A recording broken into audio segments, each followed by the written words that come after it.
let me say this at the start of the 15th episode of King Arthur Pendragon 5.2, the Great Pendragon Campaign. There was a extremely strong chance that today, Canada Day, I would sing the Canadian national anthem, including prompting people to stand if they could, to remove their hats and sunglasses, and if they were Canadian, place their hands over their heart. Why? You may ask, because Canada has crawled its way up all the way from spot number 8 to spot number 2. Now, it's tough to beat the United States on my viewership, but spot number 2 at over 5%, at 5.2%.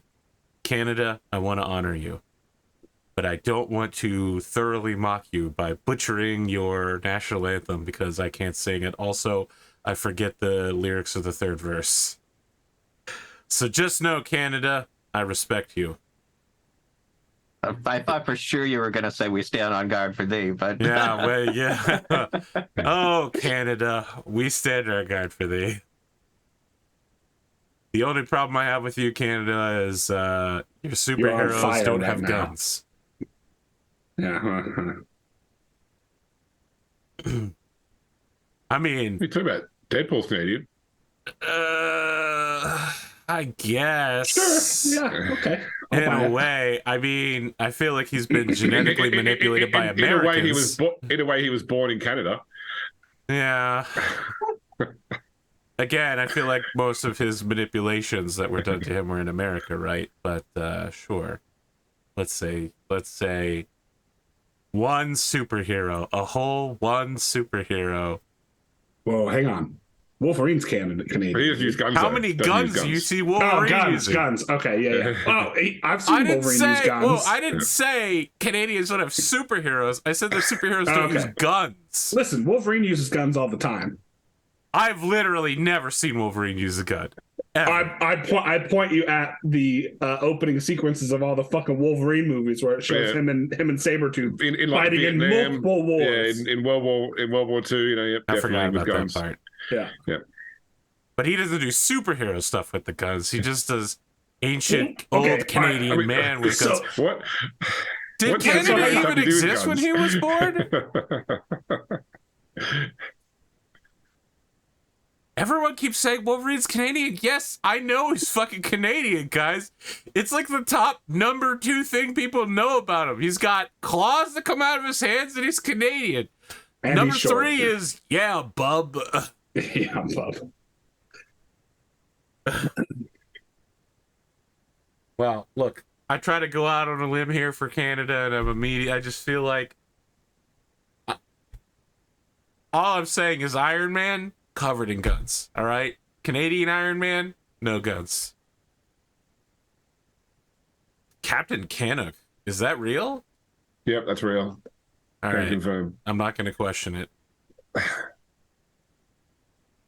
This is sidekick Morris the Mountie, a half-man, half-horse centaur who's been fused together to become the ultimate catcher of men.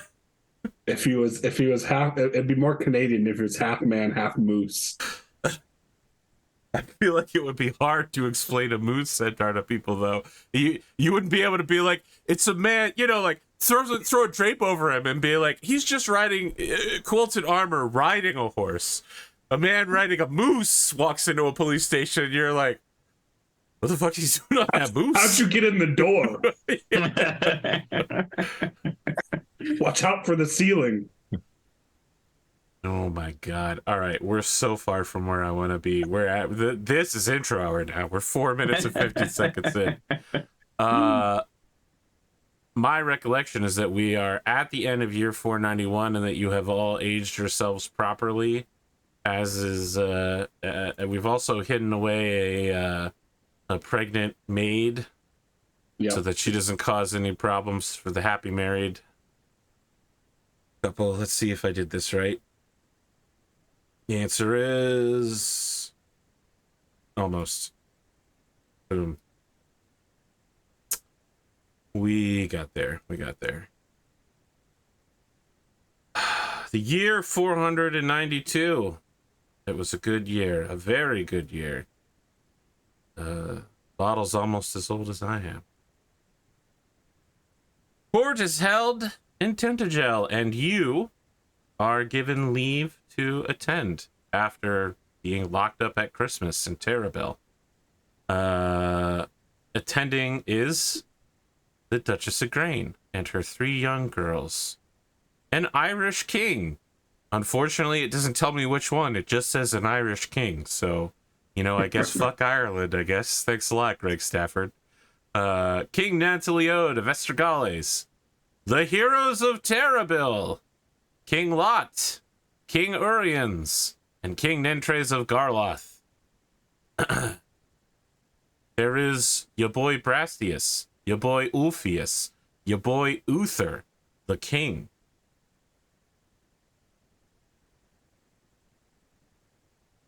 What do you want to do here, gentlemen?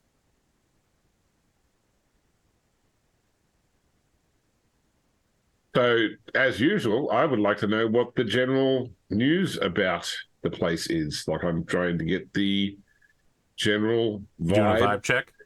I'm doing a vibe check. I'm rolling Detect Zeitgeist. Tech Zeitgeist. I don't think that's a spell. All right. So, as you are making your way through the castle for the feast, we're doing a sort of, oh man, what is that show that my mom likes that's about the Bridgers? Bridgerton? Bridger, yeah, we're doing like a Bridgerton like cold open where it's like you are entering the party, but you're going through the servants' quarters first and you're picking up their gossip. I should have just gone with the Downton Abbey, which I know and could easily reference. Really reach for that Bridgerton, a show I have seen 0 episodes of. It's just Downton Abbey with more sex. That's all it is.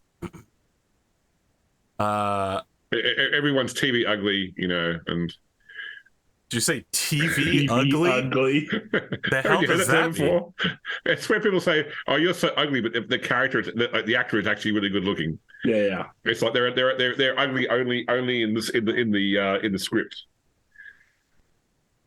I've never heard of it. It's a common term. Look it up. I've never heard of it. I'm not saying it isn't a term. I've just not heard of it before. I mean, people don't call me TV ugly. They just call me regular ugly. Sorry. It's nothing I've encountered in life. It is a conversation between a younger scullery maid and a sort of older,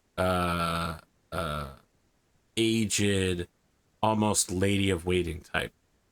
The Duchess is the canniest woman around. Her husband thought a month in a grave, and she marries the king. Fortunate and canny, I say.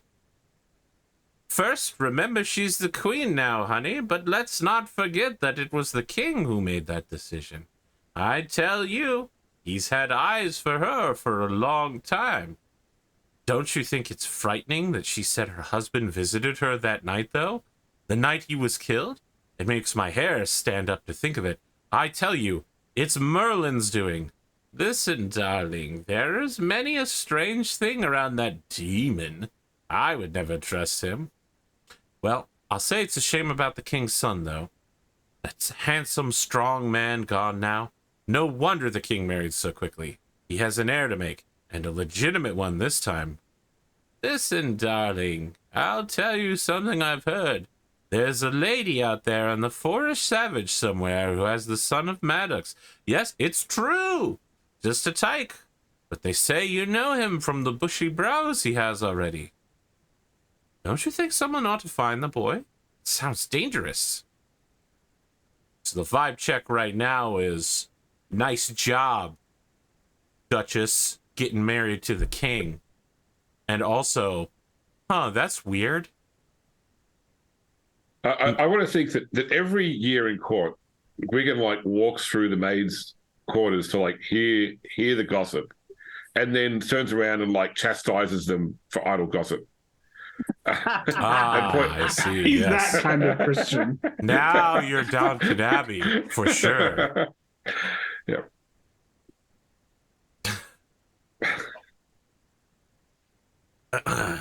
He's down with the Downtons. All right, Herawd, Kendric, what do you got? I want to say, by the way, if you haven't seen the Colbert Report episode where they do the Downton Abbey Breaking Bad crossover, where they make illegal tea. Really missing out. Yeah, I have to check it out. I'll have to They go. get Yeah, they get actors from YouTube both shows to come on and do it. Amazing. Can confirm. This is truly incredible.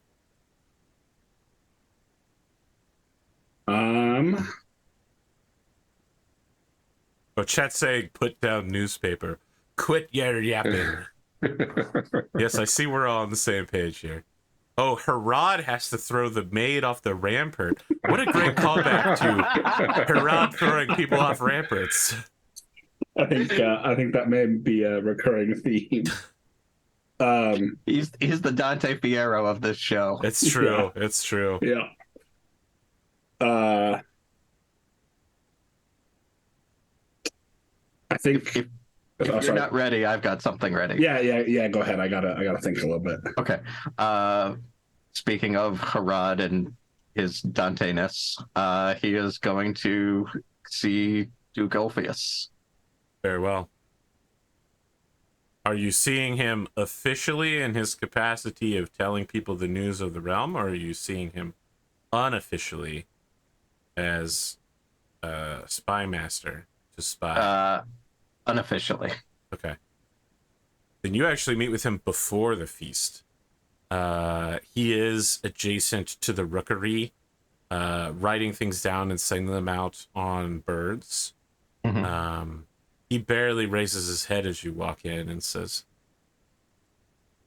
I understand a knight was found having fallen off the castle. Terrible. Indeed. A terrible shame. Indeed. I take it you got my letter then. Indeed. Is there anyone else that will have an untimely end? There's Or have gossip we among nipped the this in the bud? lower class, but nothing among the knights and ladies of the court yet. Well, we can't stop every tongue from wagging, but We don't need to. we can keep it out of the larger eye. Idle gossip of the isolated horrors of Cornwall has no effect on the greater realm. Logres will survive.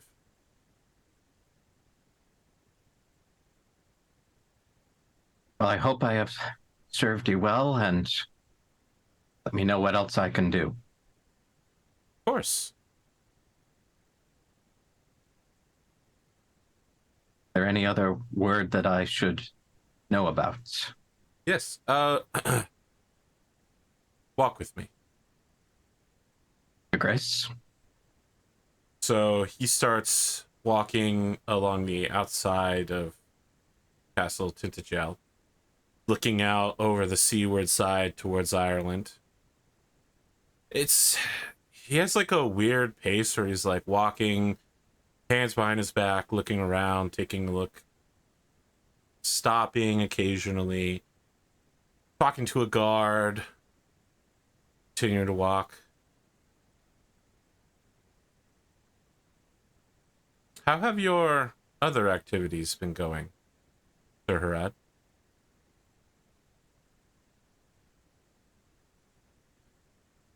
Things are quiet back in Laverstock. It appears that Salisbury had a uneventful year this year. Uneventful. He stops, he looks down at a ship bearing the flag of an Irish king tied to the island. He looks out towards the Irish coast and he says, one day soon, the Irish and their kerns will bow before the true king of Britain.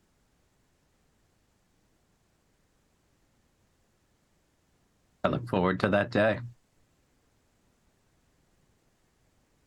He He puts an arm around your shoulder and does the splayed fingers looking out and says, just imagine it. New lands for you and I, conquering, claiming new farmland, feeding our people more wealth, more than you could ever imagine. But he pushes you off. That's right. He does push you off. Absolutely. As he pushes you off, he says, Sir Blaine sends his regards, and pushes you off. I'm not joking. He does. He pushes you off and you die. Serious? Yes. You killed his right-hand man! What did you think was going to happen? Wait, what? He pushes you off! You killed Blades! That whole thing felt like a setup for It was a defenestration. setup! You killed Blades! And then you fucking had the Moxie to walk into his office! Are you insane? Oh, fuck. You All literally killed his right-hand man! Well, it wasn't his right-hand man anymore. Oh my god. Okay. So, like, someone in chat knew it was coming. They called it, and I was... I said it as a joke.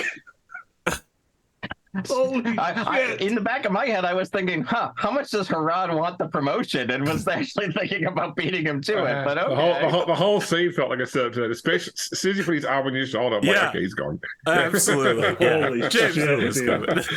Oh my god. I'm fucking stunned, bro. He stands there. I don't get a save for this. You fall hundreds of feet into the rocks. I mean, to not, go over. I don't think so. I mean, this feels like a narrative kill here to me. Okay.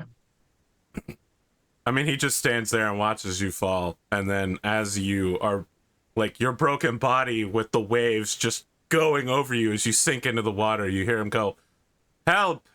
Help! Someone has fallen from the parapets. What a terrible shame. I think it was Sir Herawd." Okay. Fuck, dude. Guess I'll start working on a new character. Oh. Yeah, it's a good thing you've got uncles and cousins. Wait, you recently played one, right? Am I crazy in thinking that? Yeah, my formerly illegitimate. He's your cousin, and that now I he's been adopted legitimized. into your main family line. Am I right? Yes. Yeah. Yes. He'll take it just like Gwgan. He'll take over until your heir is old enough.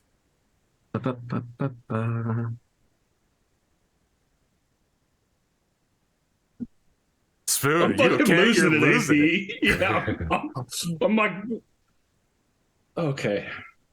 All right. Well, I mean, that kind of rolls into what I was going to do at the feast. Kendric is going to go find Earl Roderick. Okay. Oh, the guy who called it actually was joking. Listen, guys, the Reigns of Castamere would have for sure been playing over this scene 100%. Jesus. The people who knew it was coming from reading the book version would 100% be freaking out as Herawd gets walked to the parapet. Holy shit, man. We're not even 30 minutes in. We're not even 10 minutes in. We're 18 minutes in. 20 minutes to fucking around. You killed his number one guy. Oh, okay. Anyway, I feel like you're going to go for Roderick, and rumor is passing through the hall that a knight fell from the parapets drunk, and they don't think they'll be able to get the body. Locals to Tintagel are just like, that happens sometimes. It's a real shame, but newcomers aren't afraid enough. And then word gets passed to you that it was Sir Herawd. Well, I think that, is it appropriate for us to then leave the feast to go and Yes, mourn our brother? Or that this is would obviously the King's definitely be Pentecostal appropriate feast, on Christmas. Or sorry, on Easter. Pentecost. Pentecost.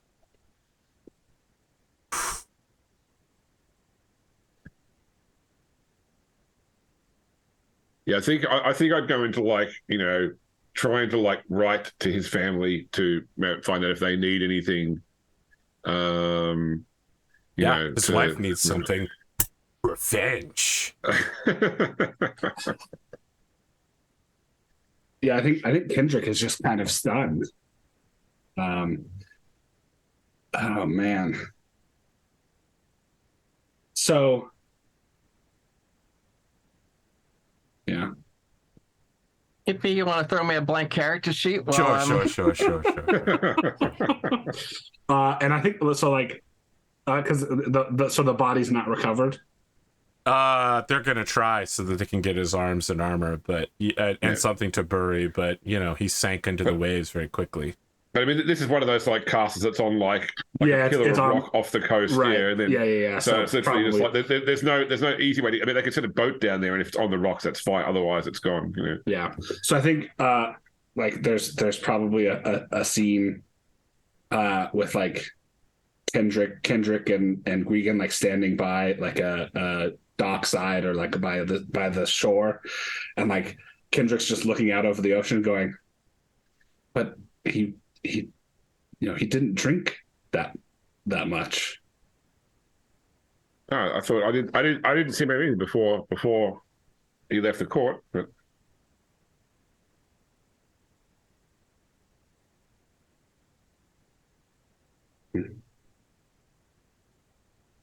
Well, guess I'm the last one then. Of the original bears. Yeah. Sorry, Order of the Axe. Yeah.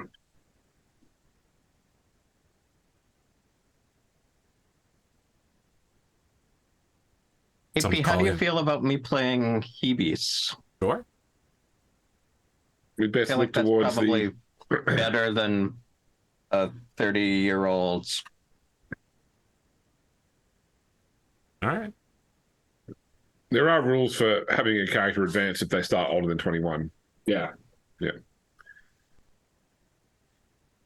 I guess we best start looking at the list of names that we'd started to draft.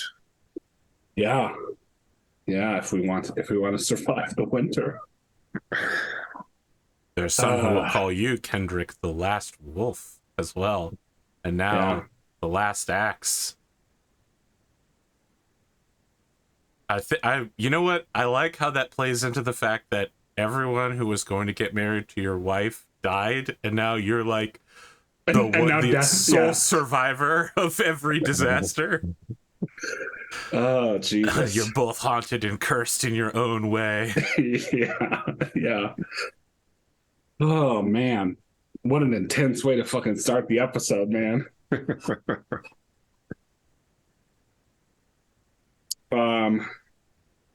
Yeah. So are we still doing the feast, or are we gonna go? Oh, we're still doing the feast. I mean, you guys don't have to go to the feast if you don't want to. If you want to go to the funeral services for Herawd, which are conducted very quickly.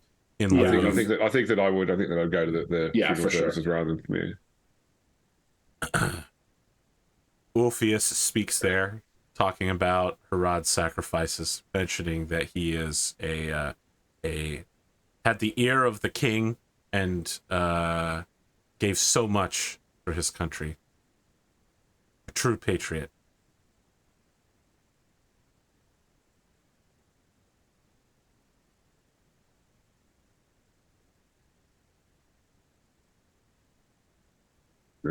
May Goifnu rest his soul.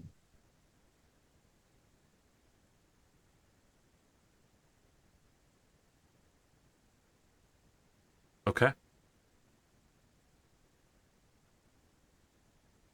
I feel like we're kind of just waiting for Glimo's new character, but in the meantime, I know. I'll go on without me. Yeah.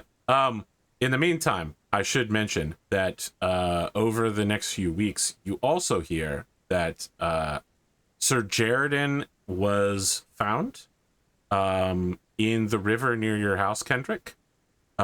He decided to go swimming in his full armor, and when the stream was clear and it was sunny and bright and not frozen over, he was just, found with decaying body and armor at the bottom of the river. Fucking suspicious. I mean, yeah, it's definitely super suspicious. Okay. Okay. Well, was it like on my lands or anything, or was it was just near? It's on near the my river manor? to the west of the Pitton Gotcha. Okay. lands. Yeah. So it's just like I heard about this thing that happened because I live nearby. Yeah. Okay. Kind of near Herawd's lands, actually. Yeah, it is. Out where I used to go boating. We were neighbors. Yeah. For the most part. Crazy how that happens. Yeah. Yeah, crazy. I think Kendric might take some skill points and put him into fucking intrigue this winter. Yeah. More suspicious. Yeah.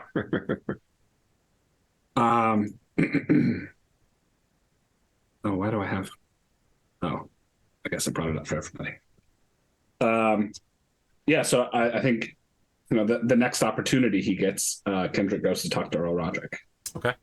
You got to talk to Earl Roderick. Roderick is troubled, of course.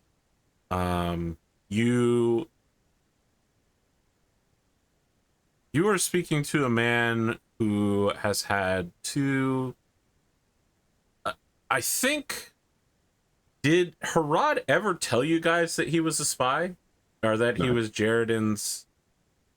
Yeah. So.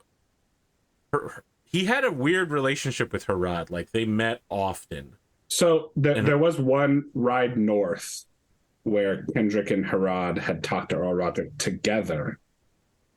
So I think Kendric had an idea that Herawd is the one who handles the business, more covert side of things. Yeah. But like and he purposefully never really asked Herawd about it because he didn't want to know. It's no secret that Jaredin was running around in all black, acting super edgelordy after his incident in the Fey realm. It looks like the death of both of them so close together deeply troubles him. He is the kind of man who jumps at shadows now.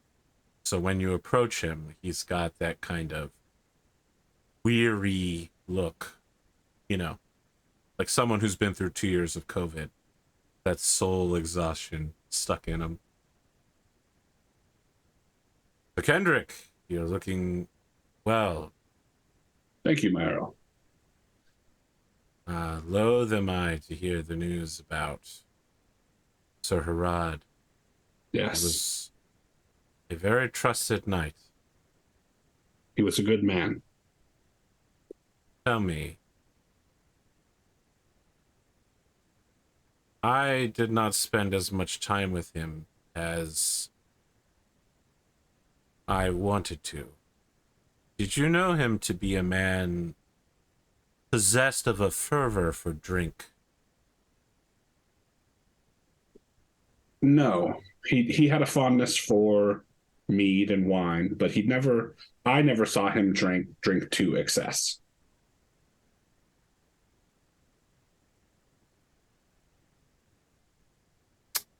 Was he possessed of any tremors or any sort of physical maladies? No, my lord.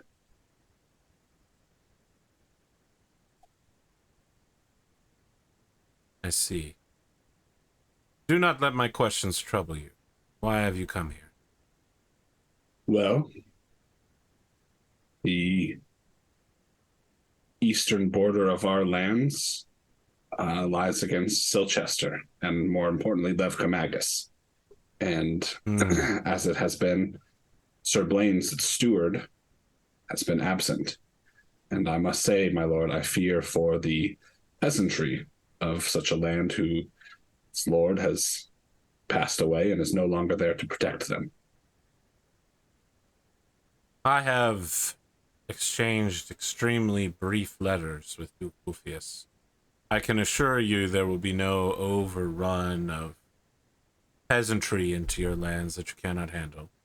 He will appoint a new steward in time, and I believe he is returning to Silchester to personally oversee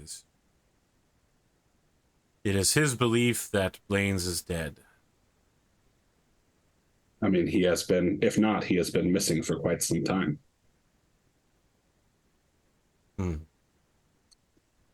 my God, James. Are you? Well, so here's what he says. Yeah. When our garrison is up at Terrabil, my lord, I was wondering if I would have your leave to do some hunting along the border. What kind of hunting? Oh, I believe the same sort that Blaine's was pursuing against Salisbury.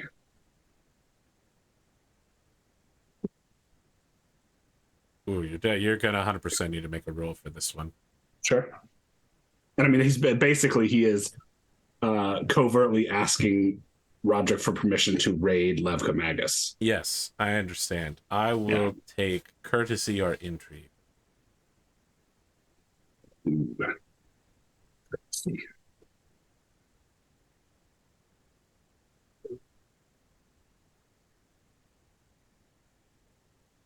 That is a failure. He grasps your arm with unusual strength and he says, I will not have this nonsense any longer, Kendric. No hunting along the border. Let us leave that chapter behind us with the death of Sir Blaine's and the death of Sir Jaredin. I believe that there is bad blood between us and the Silchesterians. But we have more enemies in common. I understand, my lord. I think it is wise to be suspicious of Silchester. There's no need to go borrowing trouble when we have troubles enough.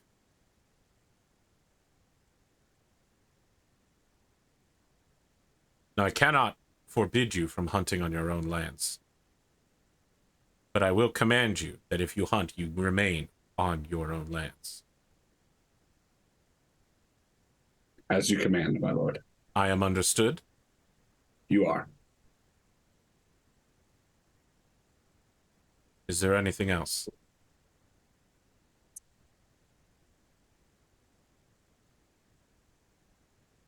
Not that I can think of at the moment, my lord. Oh, there is one more thing. Okay, cool. Go ahead. I was I should say at Christmas, we were speaking, Herawd, Gwgan, and I, of perhaps adding new knights to the Order of the Axe. The Knights of Salisbury, we were considering Sir Hebes, Herawd's old squire, and Sir Baradin. I was wondering if you would have any. Gwent. Oh yes, and Sir Gwent, Owain's squire. Certainly, I will give you leave for Hebes and Gwent. I will speak with Sir Baradin and see if this pleases him. Very well, my lord.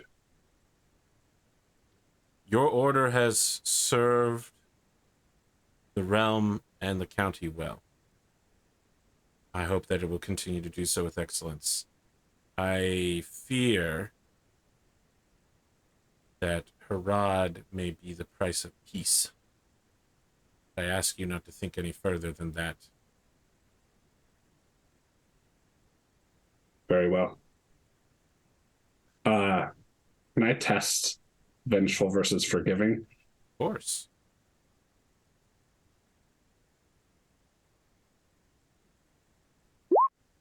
So success on vengeful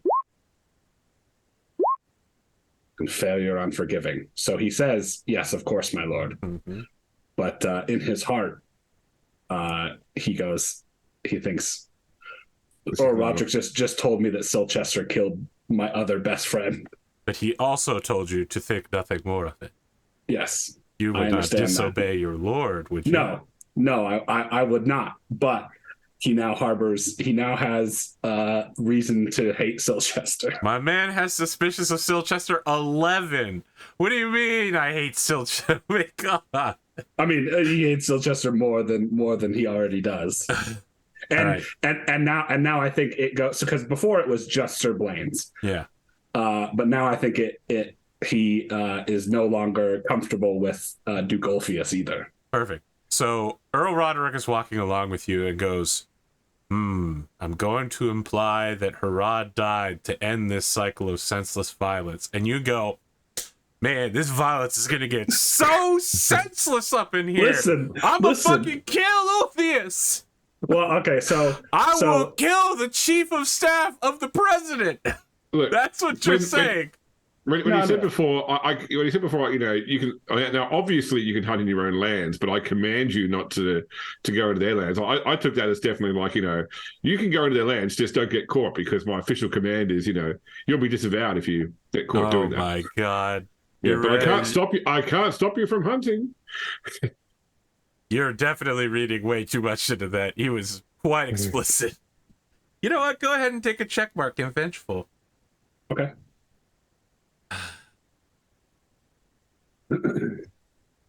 Oh boy. And I mean, Kendric is not like it. He's not dumb enough to go, yes, I'm going to march down there and I'm going to kill Duke Ulfius. I'm going to challenge Ulfius to a duel. I just think that this is like if the opportunity presents itself on the confusion if you're in of a the battlefield. with Ulfius, and No, I don't even think he would murder him. I just think it would be like if he saw Ulfius like dying on the battlefield, he wouldn't raise a finger to save him. He would stop and take a shit nearby. Glad I re-enabled that check mark on Twitch.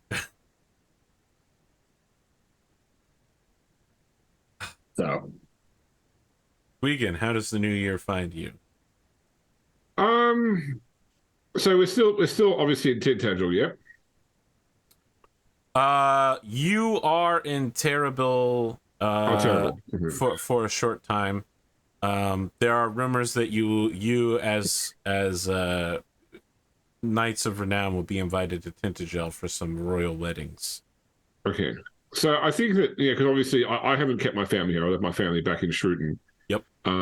So I think that obviously having lost a friend, I spent a lot of my time, in the winter, writing to my family, practicing my writing skills, but also composing. Just trying to lose myself in my own interests. Did you say that you're in a form of melancholy? I not from a rules perspective, but I would certainly say I'm in on way. Okay, there you go. Okay. I'm on way. I thought it was pronounced ennui, but sure. Ennui, sorry, yes, there you go. Ennui, yeah. Ennui. I'm in Ennui. There you go. Yeah, of course. Yeah. The English version of that. Yeah. I would like a compose test from you. Is that weird to ask for? Yeah. Yeah, that's fine. See if I write anything that's actually worthwhile. Probably not, but we'll see. Here we go. Oh, no, okay. So I do succeed in compose. Yeah, so go ahead and take a check mark in it. And am I right to assume that you were writing your thoughts down about the loss of Herawd and others? Yeah, I think that. So for example, I mean, Gwgan is obviously quite Christian, but he also accepts the fact that his brothers are pagans, and so he's not he's trying to reconcile the fact that like doctrine would teach him that Herawd is going to hell for being a filthy pagan, but I think he's trying to reconcile the whole concept that to each person goes to their own, may Herawd's gods receive him, rather than the immediate assumption that he's therefore wrong. But he's I think that selectively unchristian of you. Yeah, it requires multiple treaties to try and reconcile his own, because he can't imagine his friend simply going to hell for believing what he believed, irrespective of what he's read in the Bible. So the murders, though, the murders. I don't know that anyone has been murdered. That's true. You don't know. And I mean, Kendric doesn't know either. He just suspects. I don't share my brother's suspicions. So perfect. Yeah, I think that your writings, if you share them, question mark, begin to make their way around court. It's not Yeah, like there's a lot I to mean, do in Terrabil. yeah. So debating over your religious treaties is actually very popular. And the people of Terrabil, particularly the knights, held Herawd in some high esteem. It was rumored that he was a good friend of Duagulphius. And some say that he even gained the ear of the king. I mean, our loss is the king's loss as well, then. It's a terrible day for rain, for sure.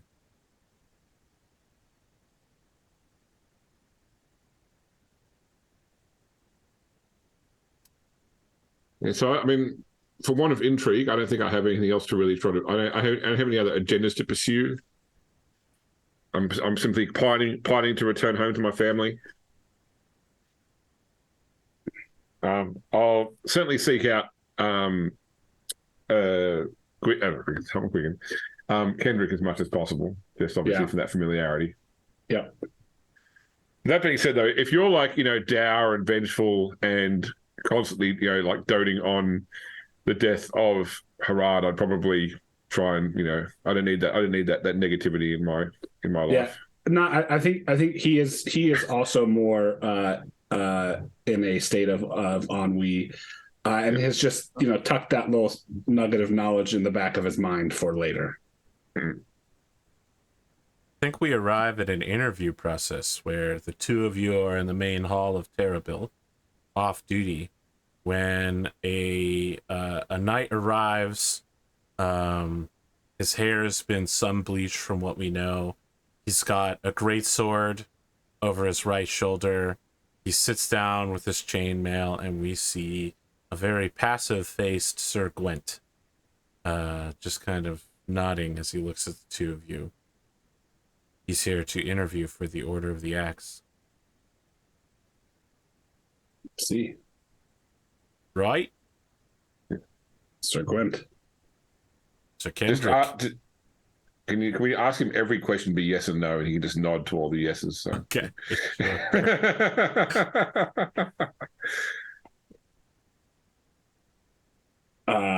So as you know, Sir Gwgan and I are members of a order named after the Order of the Axe, after the broken axes of the berserkers that myself, Owain, and Herawd faced in our first battle. Do you believe, or do you have deeds to prove that you have the courage to do such a deed as that? I lean over to Kendrick, like, he was at that battle. Yeah. I know, but he didn't fight a berserker. If you're asking me if I would willingly engage in battle with a berserker, I would prefer that my life be preserved as best possible through fighting a defensive action, as I have seen Sir Gwgan do, and indeed my first knight as well. A wise answer. I've seen many of the battlefields. You know of my skill. I do. I've served alongside you. Very well. Sir Gwgan, do you have any objections to Sir Gwent joining the Order of the Axe? No, he acquitted himself admirably as my squire and as my cousin's. He is a full knight now, and he has established his own glory. To add him to ours would be to our benefit. Very well. Very well. He reaches into a pouch, pulls out a deck of cards, and says, "Fancy a hand?" Might as well. Okay. Let's roll gambling.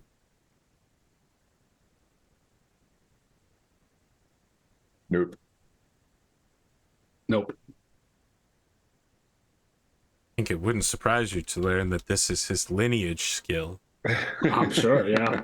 He needs an 11. No, he fails horribly as well. Okay. we all lose our money and we can't tell who to. Yeah. It's like we all put down different coins and they just end up like circling through the. That's right. Oh, fuck, the house wins again. We just get up and leave a pile of money that the house won. I feel like perhaps what happened is Sir Thebert, the garrison commander, joins you at some point and just easily cleans just up fleeces among us. the youth. Yeah. He's smoking a cigar anachronistically for some reason. Yeah. I think Kendric says, Sir Quint, so where have you been serving in Salisbury since you left Gwgan's service? I think he turns to Gwgan and goes, "Is he one of your household knights?" Yes, he received one of my cousin's households. Excellent. You've already said everything you Yeah, said, yeah. so he just kind of does. I think he asked, and then Kendrick remembered, going, "Oh yeah, that's right. He probably is on one of Owain's manors." Where'd you get that sword? I had it custom made. My family pooled all of our money in order to have it forged.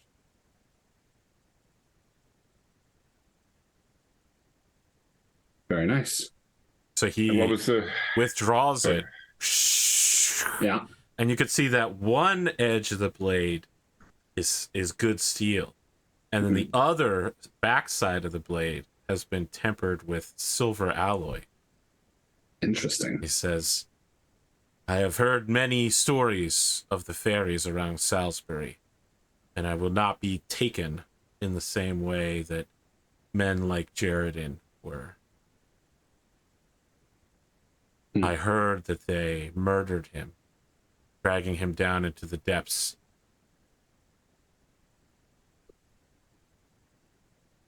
I did hear that he was found drowned in a river.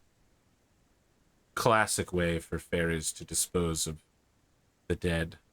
In fact, often when people die in rivers, we say that fairies did it. Did the Fae have some predisposition against silver? It is said that that is true.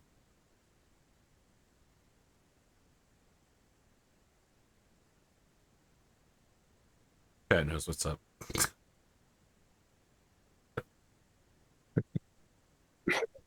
Yeah. Was no fairy work for that one for sure. Well, may we never have to find out. I've also heard that the Fae are quite deadly. I have heard that you have encountered them before. Yes. There were stories. Yes. You do you remember the when we went to go look for the Star Sword? Yes, And we got separated. pretty sure I remember being there. Yes. Yes. Well, but and so he'll relate the story. You all after. wandered off into the woods and left the three squires, all three of us, next to a tree, huddled together in the cold. Yes. No direction. Not by choice, but we were. Such is the way of the fairykin. Yes. Well, welcome to the Order of the Axe. God, I want to do like a bunch of black and white flashbacks of Gwent. Like, be in the background of all of your famous scenes, like doing something that adds a lot of context. Yeah. You know, like, was it the Spider-Man movie where they inserted somebody into the background of a bunch of Iron Man movies? Yeah.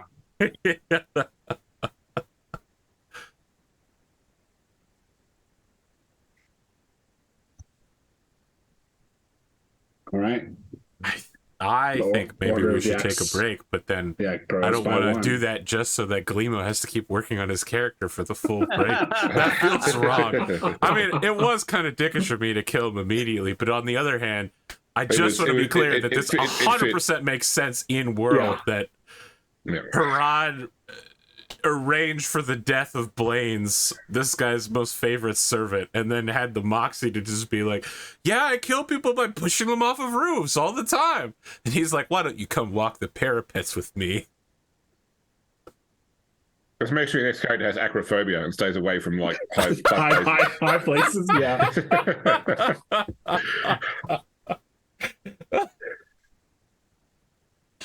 I'm worried that this game is just going to devolve into Salisbury versus Silchester in the Dark Ages. Yeah. Listen. This is going to be the Berserker Knight Kendric riding into Lev Kamagus, burning the town down every year. The Mad Bear Kendric, he's come again. Yeah. Instead of the Wild Hunt, it's the Mad Hunt.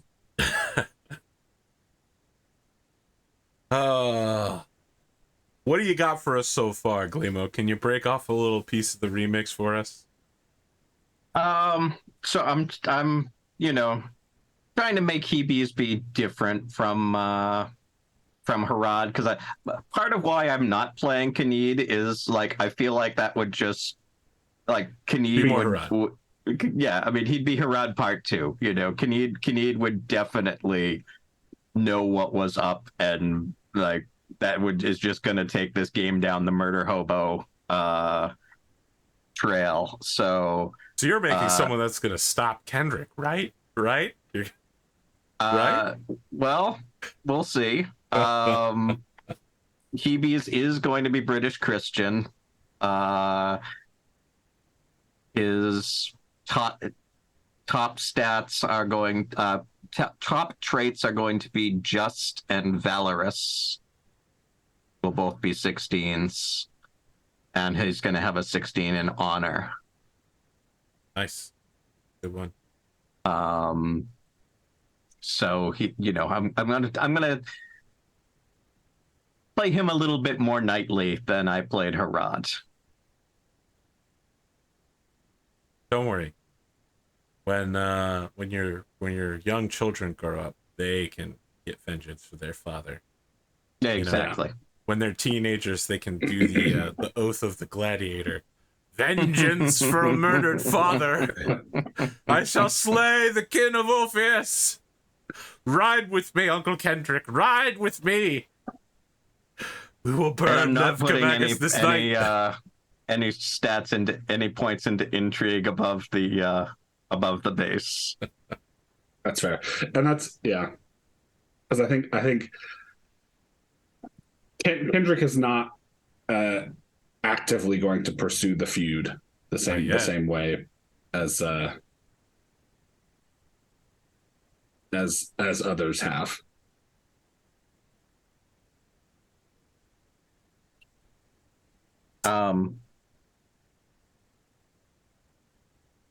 Am I doing the whatever they call the life path for this, or am I just rolling starting glory and getting on with it?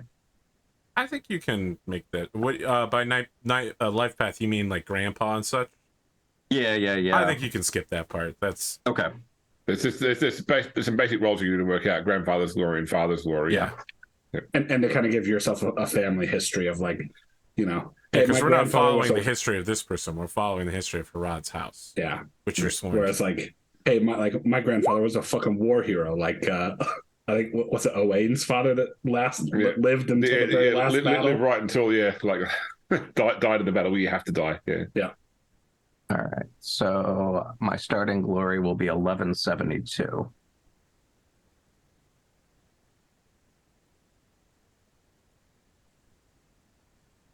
And was Gwyn's sword like a true great sword? Yes. Oh shit! I didn't know those were available. With this game? Yeah. They aren't. I'm custom having. Because he's a witcher. Because he's a witcher. Because he's a witcher. He's also witcher. He's got no shield. He's gonna get absolutely brutalized on the battlefield because he is not as skilled as a dude who's 200 years old and has been trained to fight every single day of his life for that. Yeah. But hey, maybe he gets lucky and survives long enough to become skilled enough to not die instantly. That said, though, this show has already had 2 fatalities tonight. Oh man. I think the clip of everyone's face when I announced that Herawd was being pushed off the castle. Yeah, and I'm when gonna you go, get that one and just live off of that forever. you go, no, I'm serious. He pushes you off the castle. I wish I had. Yeah, Arthur Dane, he is not. Yeah, for sure. You mean the Morning Star or whatever he's called? Star of Morning. Yeah. The Star of Morning. Yeah. Dawn. Listen, that's one of the coolest stories of Game of Thrones for me. Is I mean, Sir the Arthur fight Dane. scene for that was pretty good too. Yeah. All right, we are going to take a break here because we're right at time. The sword of the morning. And when we return, we are going to have 2 marriages to go with the 2 funerals we've had. We keep doing a marriage and a funeral, or 2 marriages and 2 funerals. Next, it'll be 3 and 3. What can I say? That doesn't bode well for you, you know, as Yeah. the last. Yeah. All right, we'll be back soon, friends. Prepare for more insanity.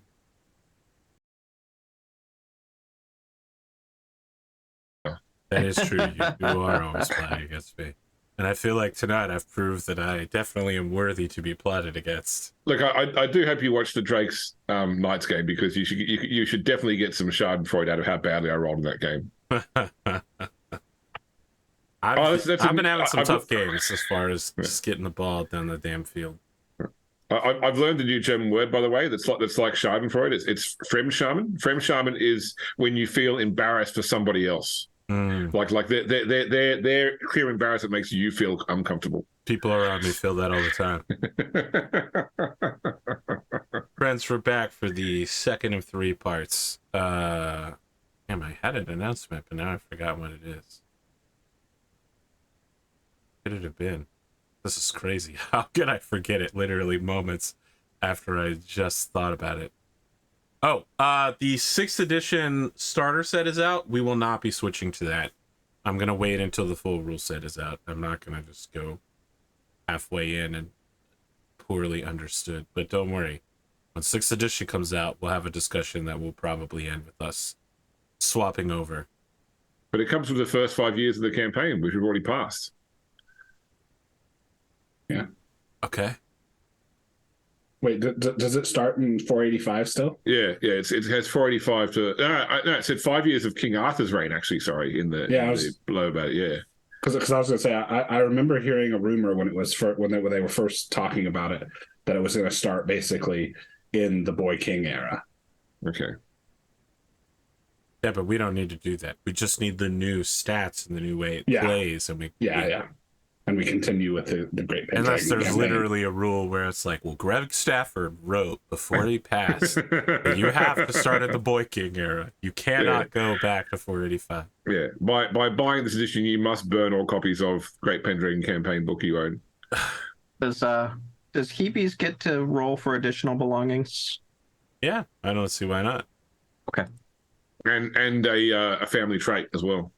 Perfect. Just like how Gwent's family trait is +10 to gambling, giving him an 11. Money. He gets $1 whole dollar. I believe gaming starts at 3 for Knights Arthur, not at 1. Yeah, but I made his stats up on the spot, so. Okay, there is. You know what? Gwent really isn't a standard knight, you know? It's a bit different.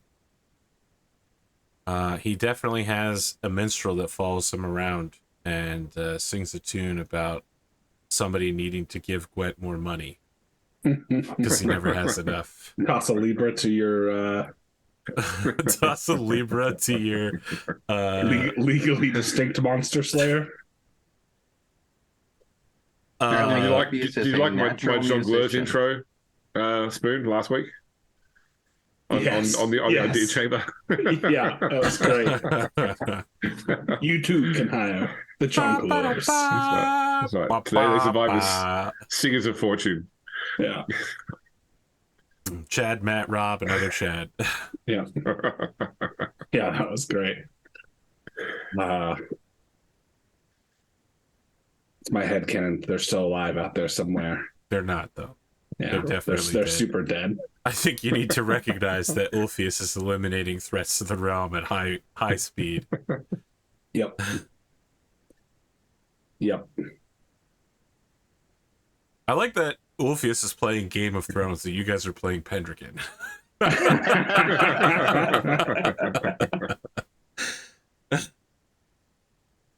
Listen, That's why you didn't get a save defense against him, because he's using a different role-playing game system. yeah, he rolled his dice and he succeeded off screen. That's right. And there is no defense. But listen, hey, the anarchy comes for everyone. Oh, so true. So true. Well. Glimo, how close are you to the beginning of the end? What is starting money for a new character? One. Okay.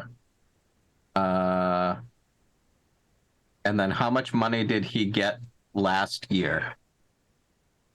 He would have gotten. Did he get 10 for being at Terrabil? Yeah, I don't see why not. Okay, great.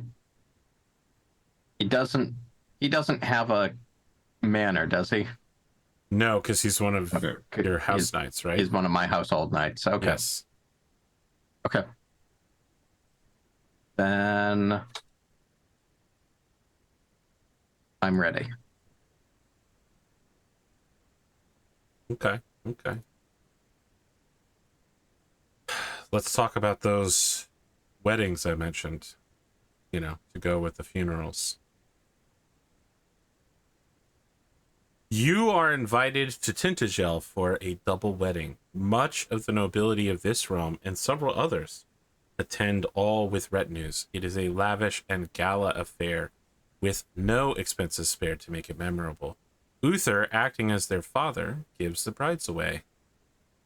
King Lot marries one of Igraine and Gorlo's daughters, Markaz, and King Nentres marries Elaine. Queen Igraine is very pregnant and officially happy for her daughters. Afterwards, the kings and their retinues go home and the knights go back to their routines. That said, is there anything you'd like to do at court after the weddings? A lot of people here.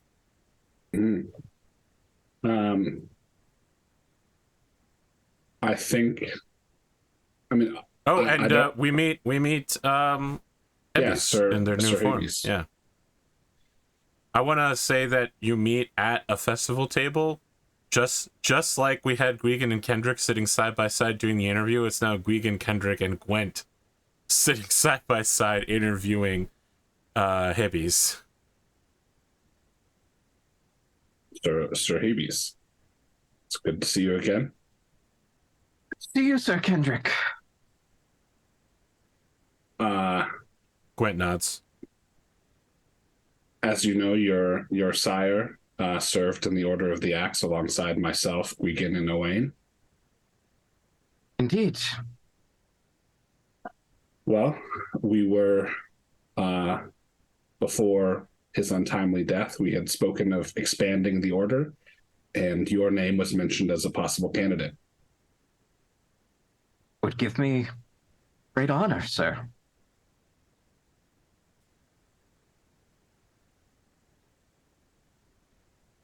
Do you were at the Battle of Mirkrid along with Gwent and my former squire Elliston, and you watched the three of us fight berserkers. Do you believe yourself possessed of the courage to duplicate such a deed?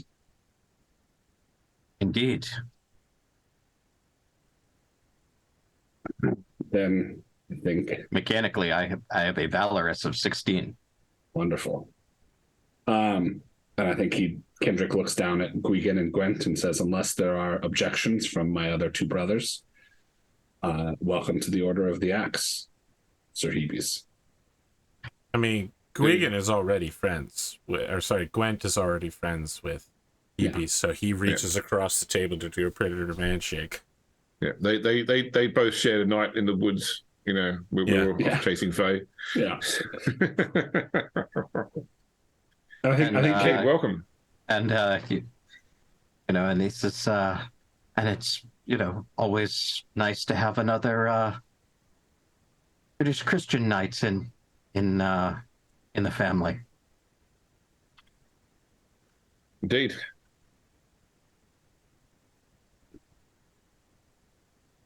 And now we are 4.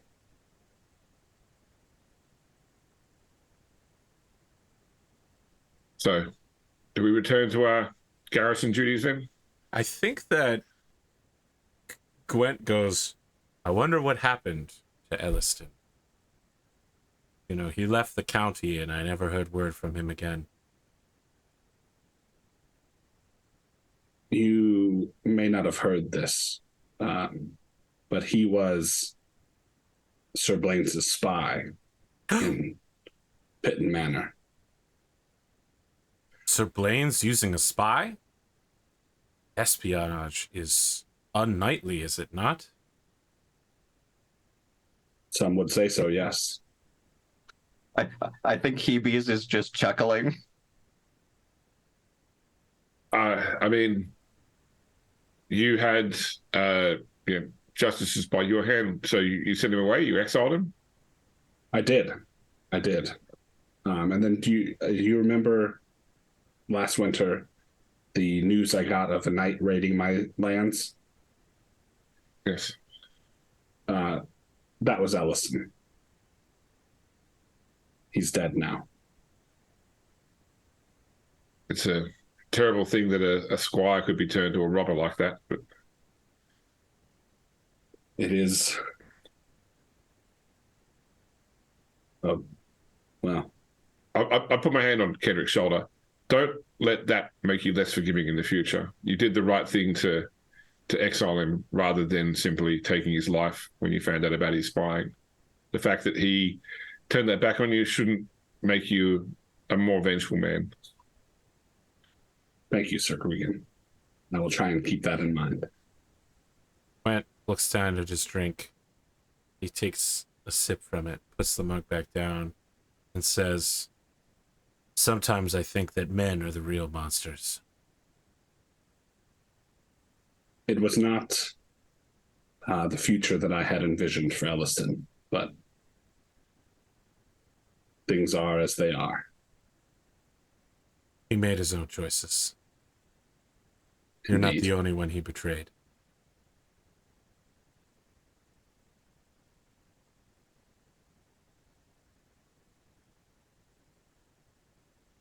All right, let us move on. We have a new grown brotherhood. Let us move on to positive things.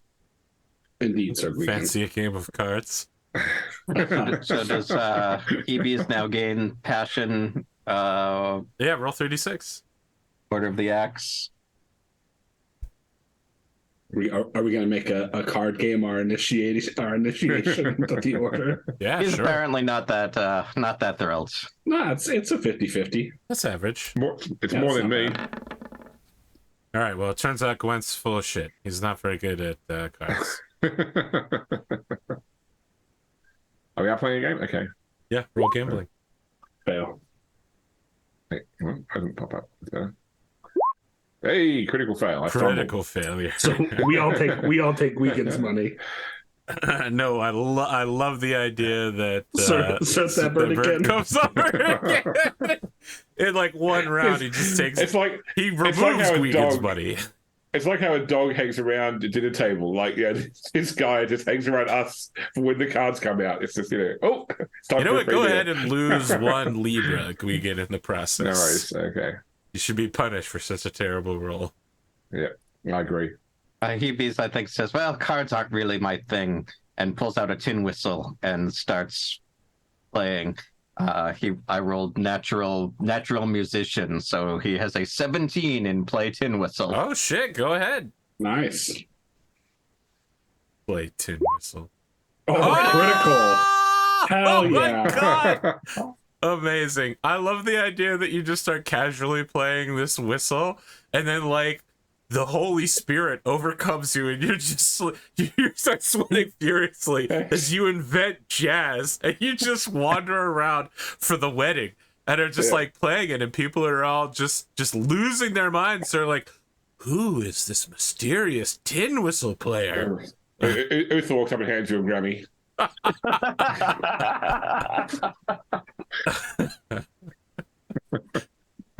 People clap. You turn around to see who's clapping. It's Albert Einstein. Yeah, I want to feel like the two kings, King Lot and King Nintres, both take notice of your playing. For first off, go ahead and checkmark that, of course. Mm-hmm. Yeah. And you'll gain additional glory for having invented a jaunty tune. Nice. This is Heavy's second role, is to distinguish himself at court before all the gathered nobles of multiple realms and part of Ireland. As a tin whistle extraordinaire. He's now the Louis Armstrong of tin whistles. So you know how in Pendragon you've got the option for the 2d20 roll to see what skill someone has and one to see how well they roll. The very first game of my Pendragon campaign against the bear, in the town, they'd gotten word from the Fae that music could soothe the savage beast, and so they'd check to see what their singing was like, and they rolled a 2d20 roll for one of their squires, and he critted. He got 18, and then also critted his singing. It's like, great, we'll take our squire out to calm the bear down. And then the squire got mauled to death by the bear. Yeah, that's how I thought this was going to end. Yeah.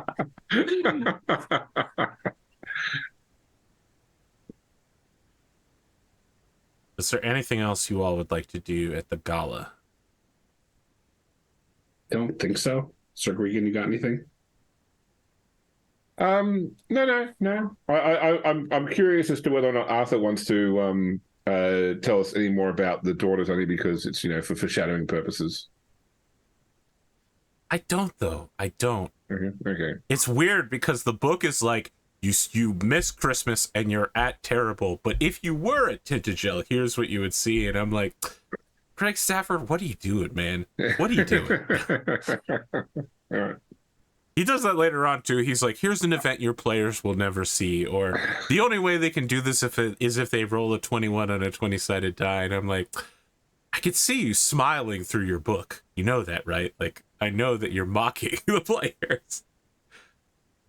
You all find yourselves patrolling the lands of Terrible, a pacified part of Cornwall, in the Bodwin Moor, which is very Moorish, but not, Moorish. Leading this patrol is, of course, Sir Kendric. It is slightly chilly, but not unpleasant and foggy, which I think is their way of just describing the Isle of Britain in general. I don't know why they would specify that in particular for Bodwin Moor. No, because the other option was it's raining.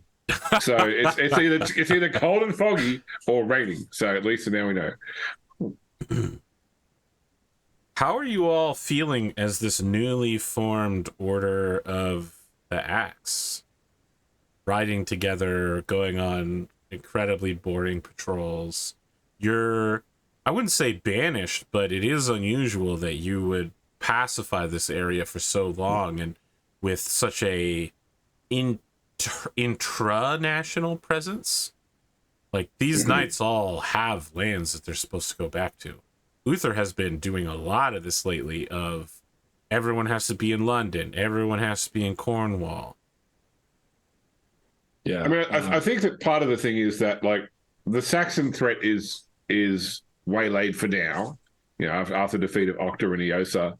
And, the Cornwall threat is dissolved. Like, there is no current threat of war to the, so we it's like we're knights without a war to fight. So, I think Kendric makes a comment like, it's like, as heroes of Terrible, well, I sure wish we would spend less time here and let us go home. Point just nods. But Yeah, the queen is here, so I can see why the king would want her protected until she has his heir. I suppose, yes. Queen is here. That is one of the bright spots of this dull, boring winter. Oh, right, you have a boar. Gwent gives you a sidelong look, and then he says, "You know, I heard a weird rumor that Yes. the king was spotted. Or sorry, that Duke Gorlo was spotted after his death at Castle Tintagel. Kendric, you and I were at Terrabil, I think, right? Was Gwen at Terrabil? Mm-hmm. Maybe. He was a knight on his own by that point in time. So, Yeah. What say you, Gwgan? I mean, The ghost of Herawd rises. look, Speak of this no more. Kendric slew the Duke at Terrible. I always keep getting terrible. So anyone that claims they saw the Duke at Tintagel, where I didn't see the Duke there, and your friend here, your brother, slew him before that could have happened. So I wouldn't. This is why I don't give in to idle rumors or idle gossip, because clearly people are either have wishful thinking or we're in their cups too much. Well, they say strange things can happen, especially where magic can be involved. Well, I believe what we say is the Lord moves in mysterious ways, but in this case, I don't think that. I think this is just the idle chatter of men who are too long without warfare, or too Gwent deep in their cups. turns to look deeper into the swamp, and then he mutters to himself, "Maybe it's men who are the real monsters." He's just full of pre-recorded. Every time he kills someone in battle, it's gonna be for the peace of the kingdom, for the king.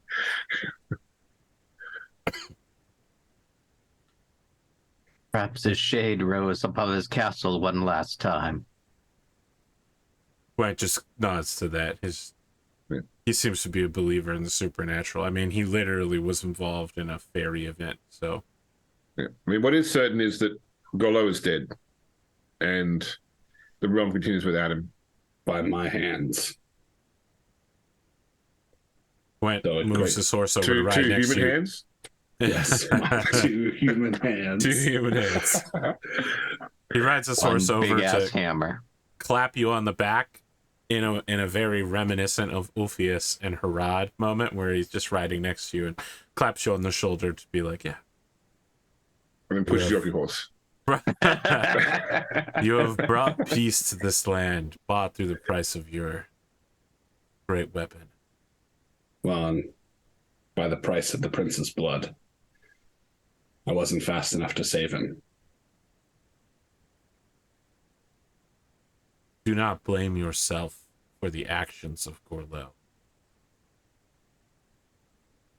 I had heard of the reputation of the young wolves, but perhaps it should be said that even a wolf cannot outrun fate. Also, they're not very fast overland predators. They're kind of sprinters. Yeah. Like the wolves. A wolf fighting a lion. I know who wins that battle. This conversation totally devolves into like us talking about who'd win a battle between, like, an elephant and a giraffe, a tiger and a dragon. Yeah, it's like Gwent keeps insisting a platypus is a real thing. I swear I saw one before. Do you know what the scientific name for a platypus is? No, but you're gonna tell me. Ornithorhynchus paradoxus. Paradoxus, why not? Yeah.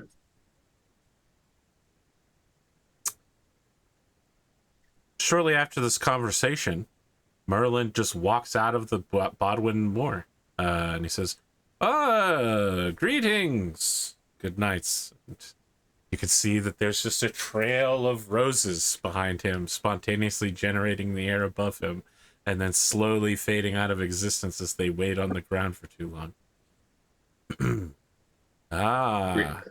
Greetings, good wizard. Yes, a druid, really, druid. Sir Kendric, I believe you've guarded me before. I have need of your services. Follow me. He taps the staff and he turns and he walks through a copse of trees, expecting you to follow him. I'd like to test passion. Yeah, you want to test distrust Hatred, with Merlin. Yes, I would like to test hatred, Merlin. It's like you got this specifically for this I moment. fail. Yeah. So I fail, and so like I think Kendric has an air of this motherfucker, but we'll follow. Yeah, he is the king's vizier. Yeah, and he is the arch druid. So technically, he is the head of my religion. Technically, even though I don't like him. Imagine being like, I don't like the Pope. Yeah, The actual voice of God in this world. well, imagine the Pope got your best friend killed. I see you've heard of the Crusades before. Yeah. I think as they are we riding after him? Is that okay? Yeah. So he's walking, but you're riding. Yeah. As we ride after him, Kendric turns to the other three and goes, "Listen, whatever this is about to get, whatever's going to happen here, keep your wits and your guard about you. It's going to be dangerous. All right. So beware." Fear not. Gwen says, should we be worried about monsters or men? Possibly both. The last time it was a monster. All right. And He Elaine kind of was saying- checks his great sword to loosen it in its sheath. Work out which side of the blade to hit. Which side? Yeah. Merlin leads you through a couple of trails that you haven't seen, even though you've been patrolling here through all winter. They're deer trails, hardly usable by mounted men. At one point, Merlin stops, motioning for silence, using Navy SEAL hand code. He listens intently, and he says, I need you to wait here. I have important business, and when I return, I will probably need protection. I am counting on you to do your duty to King and Britain. Will you wait here? Those, do you need any direct help? I don't think so. Yes. Be ready. Stay on your horses. Let's have everybody make an awareness check. Fail. Also fail.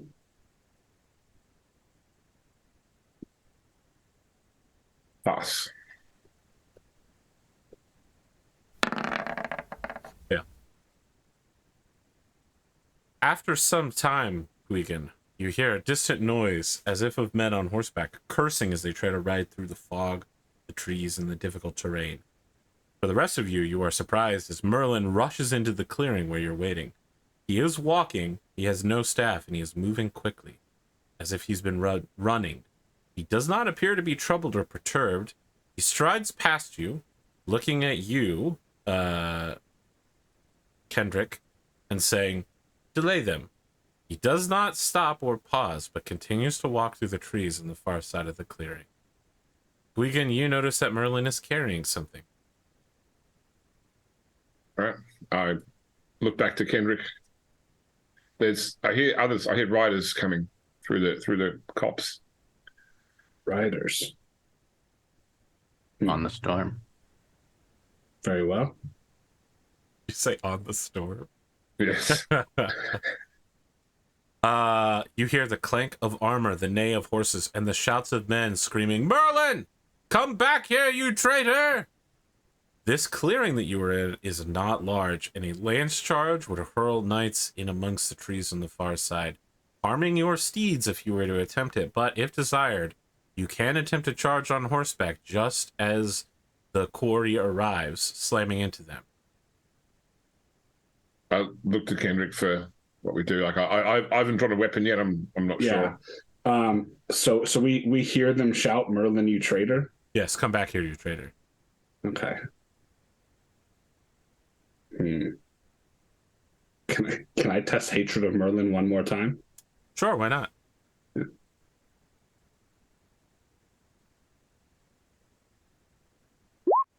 Okay. I think Kendric draws his sword and says, "Prepare to delay his pursuers." And he'll kick out. Are we charging or? No,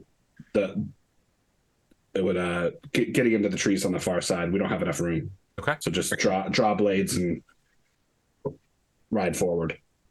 Very well. I would like everyone to make a heraldry roll at +5.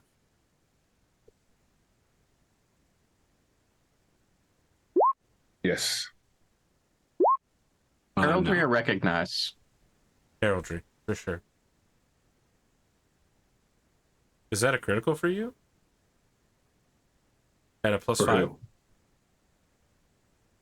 No. I think we all have the base 3. No one's put this. Okay, We all have okay. base 3. So that 8 is the +5. Yeah. Just making sure. Yep. That would have been nice. Gwgan, you recognize that these are King Uther's men riding under his banner. I'll yell to the other. Hold! It's Uther's men. What do, leader of the Order of the Axe? Grand Master of the Order? I mean, if Gwgan is calling out that these are Uther's men, I pull up on the reins and take a second look. Okay. A man rides to the forefront, having finally noticed you, and he says, "I am Sir Brastius, Uther's bodyguard. Have you seen the wizard Merlin? Yes. Where is he? Where is that unmanly dog?" The other knights that are with him begin spreading out, looking for tracks. What has he done? Why do Answer you my questions. He went that way. He sends a knight to go double check that while remaining to speak with you, and says, "Merlin has kidnapped the king's own infant son, you idiots, and you would delay me with small talk? The king will hear of this." And then he... So did Kendric point in the right way or not? I'm curious. Yeah, 100%. Okay. Okay. He stops to look over your heraldry. You know, he basically, like, eidetic memory, like, blinks while looking at each of you to memorize who you are. And then begins to ride off. Do you join him, or do you continue patrol? Looking at Kendric. I think in this moment, we do not continue our patrol. We ride for Terrabil. Ride for Terrabil. Very well. Yes. Because that's probably closer than... Is Earl Roderick still the garrison commander at Tintagel? Or would he have gone home by now? He is still the garrison commander, yes. Oh, okay. Then we ride for Tintagel. You ride for Tintagel. Very well.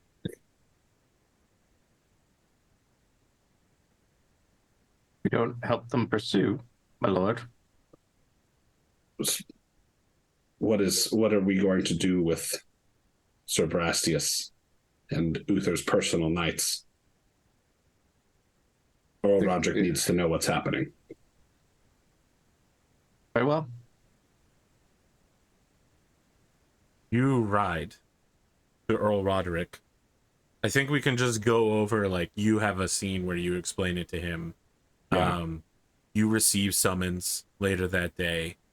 All of you immediately lose 1 point of honor as you find that you are being accused of treason and are called to be judged by the highest authority in the land. Okay.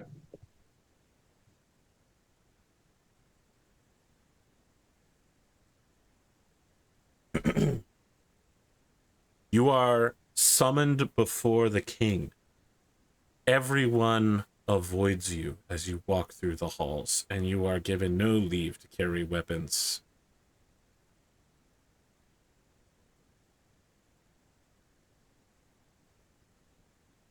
Kendric doesn't like that. You like that less than being charged with treason and judged by the king himself? I mean, he doesn't like any of it. Okay. 'Cause Upper left-hand corner, it just says Kendric will remember this. But before this point, Kendric had a 16 on her. Yeah, Wow. me too. That's So right. he was famous for it. Not anymore. Same. Now you're famous for your treason trial.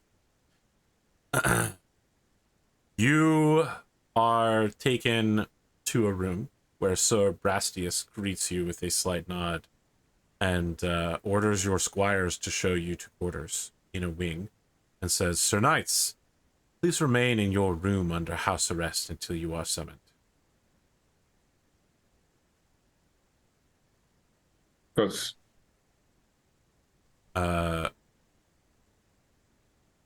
Sir Elad, the marshal for Roderick, and Bishop Roger are both sent to you by the Earl to help you with legal advice. What do you tell them happened? are we being interviewed individually or as a group? I'm gonna be honest here. The idea of questioning people individually, in order to determine the truth, probably has not reached law enforcement at this point. So you're probably questioned as a group. No one. I don't think anyone from Salisbury would assume that all 4 knights would lie about this. Yeah. We were riding patrol. Merlin appeared out of the moors, asked for our protection, and we followed to do so. Just as I and my brothers Sir Owain and Sir Herawd had done before. Sir Owain and Sir Herawd had done before. He had us wait in the woods for some time. And then when he returned, he asked us to delay his pursuers. Did you delay his pursuers? Not very long. Only long enough to tell them where he went and learn that he had taken the king's child. Would you say that had they not met with you, it may have been more difficult for them to follow? They wouldn't have known where he had gone. My final question for you is, have you ever considered converting to the Church of Jesus Christ, your Lord and Savior? Is this from Sir Elad or Bishop No, it's Roger? from the Bishop Roger. Not really, Bishop. Okay. I would like all of you to roll for truthful.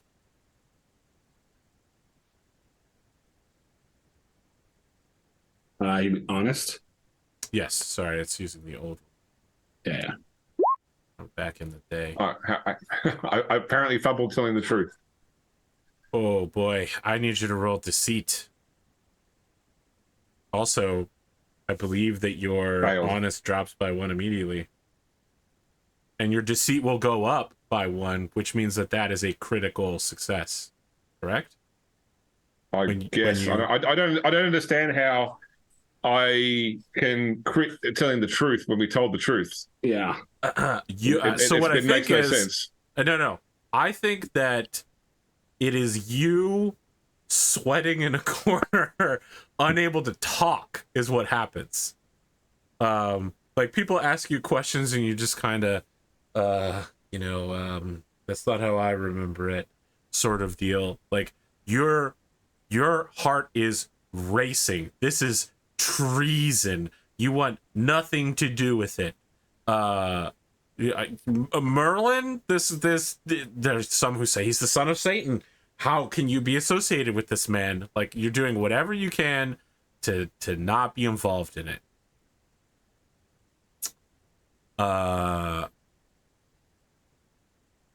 So go ahead and I guess check both.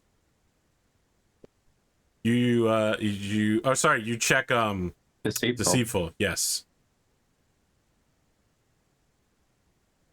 I would also like anyone interested in doing so to roll intrigue. I realize that might not be popular right now because the last night to get particularly intriguous suffered a long drop. A defenestration. That's a failure for Yes, it intrigue. is. Oh, Ooh. Glimo, you're walking a dark path, my friend. He's getting You pulled can't back escape in. it. It's like gravity. So it says that you don't lose a point in a trait for a fumble. You just automatically act in accordance with the opposite Okay, trait. all right. Then that is also a failure. Then Yeah. you get to choose. Well, And I don't need to roll. I automatically act deceitful. It's if you fail, you roll on the opposite trait. If you fumble, you automatically act in accordance with the opposite trait. Very well. So Gwgan immediately gets a flop sweat and Yeah. like I like the flap sweat timeline. Yeah. You, KBs, have short conversations with the servants. There are a dozen of other knights nearby, all of whom were set up by Merlin. Sir Laud and Bishop Roger will all go talk to those knights. It sounds as if Merlin specifically used Knights of Salisbury. And had multiple pods of them set up to slow Brastius down. It sounds as if Brastius may have actually fought several contingents of knights.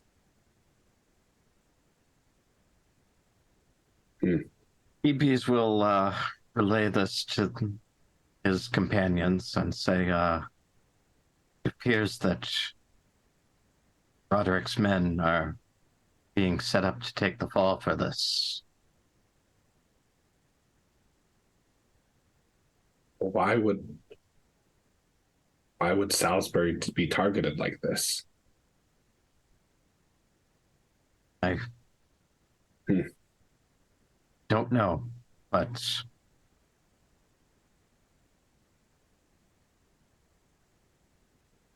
well, regardless, we are innocent of the charge. our Duke did have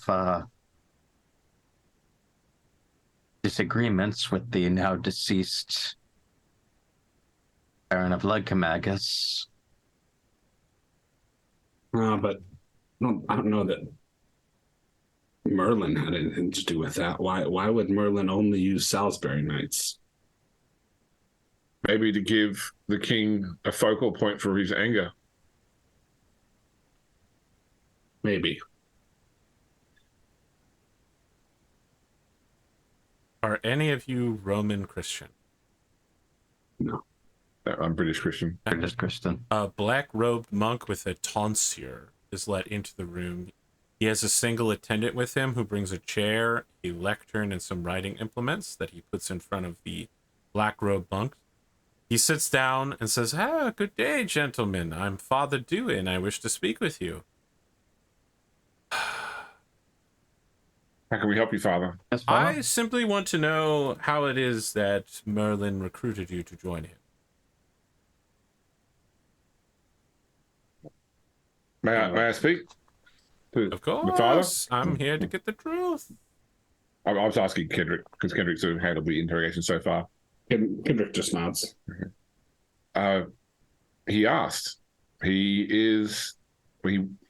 At the time, we believed him to be a man of the king's service. The king often spoke highly of Merlin. Merlin has helped him, and our order has helped Merlin before. We were asked by a member of the king's court, and we believed we were doing our duty. He looks up and he says, "You've helped Merlin before." Our order has, not I. I was not part of the order at that point in time, but Who was part of the order during that time? I was, Father. Interesting. Very interesting. I am not familiar with you, good sir. But I am told that you are not a Christian? No, I follow the old faith. I have heard that when you were cavorting with Prince Maddock and his men, you perform several lustful rituals of pagan faith. I don't have any recollection of these events, but... No recollection of these events. I see. Well, that's not the same thing as lying. I mean, it is part of our faith that we are not as...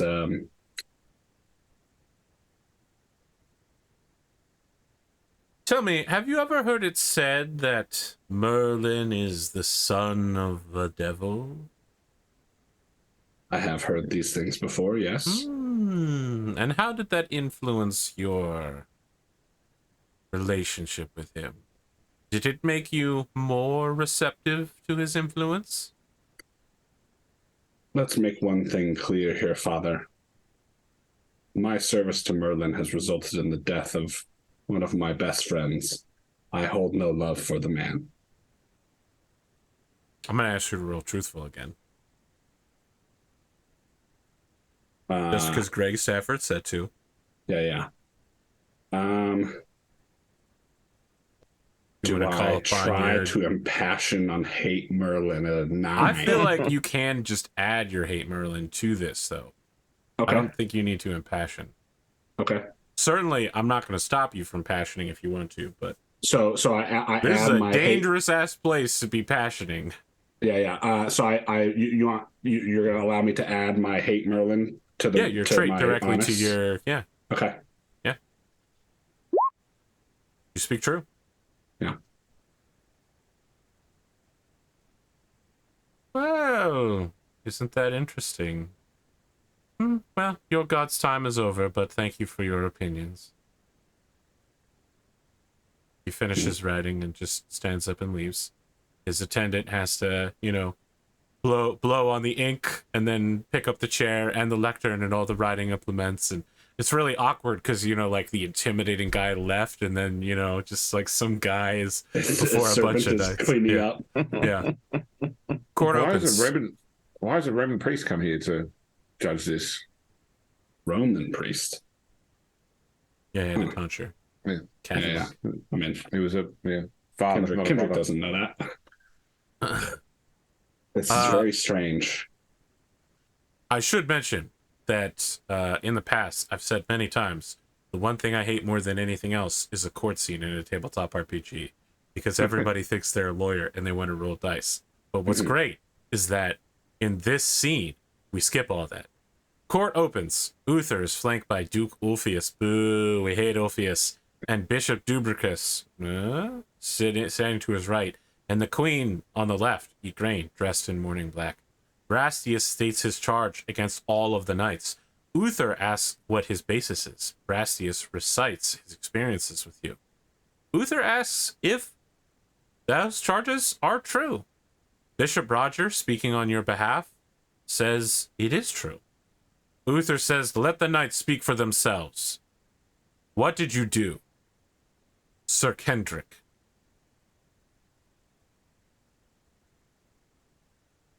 We were led into the woods by Merlin, and when we encountered Sir Brastius pursuing him, we asked what his crimes were, and then pointed him on his way onto Merlin's trail.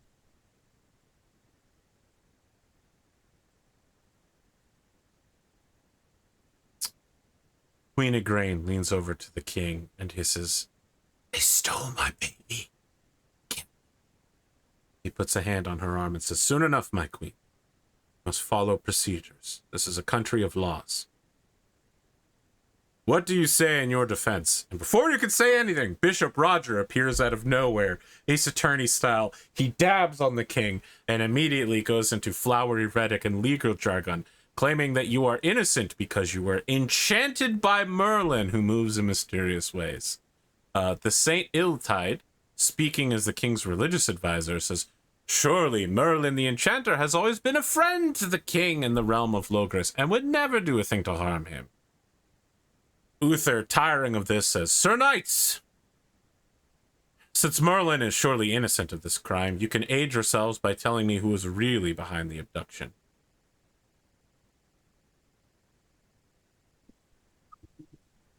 Each of the four of you will be given a chance to defend yourself. And you will be able to prove yourself by using a attribute to speak.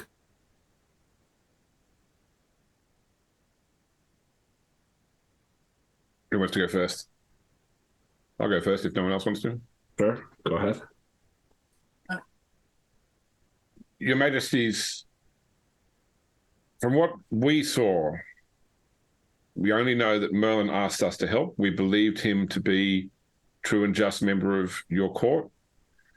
We went to help when Brastius and his men arrived. As soon as they told us what they had claimed was the situation, we set them in the direction that we believed Merlin had gone. If there was anybody else involved in this plot, if Merlin was being somehow cajoled or controlled, we did not see anybody else. We only know what we saw. And we tried in every way to act as members of your court would. We protected your advisor, your enchanter, until such time as we were told that he was doing the wrong thing, in which case we conveyed the men to their right direction and we reported back to our lord. Okay. How would you like to convince people? I'm going to throw some ideas out here. Courtesy, orate, just, loyalty, Uther. But maybe you got something else? Well, I'm famous for my justness, so sure. If you'll take that, I'll roll that. I will absolutely take your justiness. I do pass. You do indeed pass. Go ahead and put a check in justness.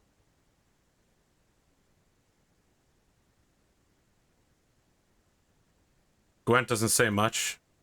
He just stands forth.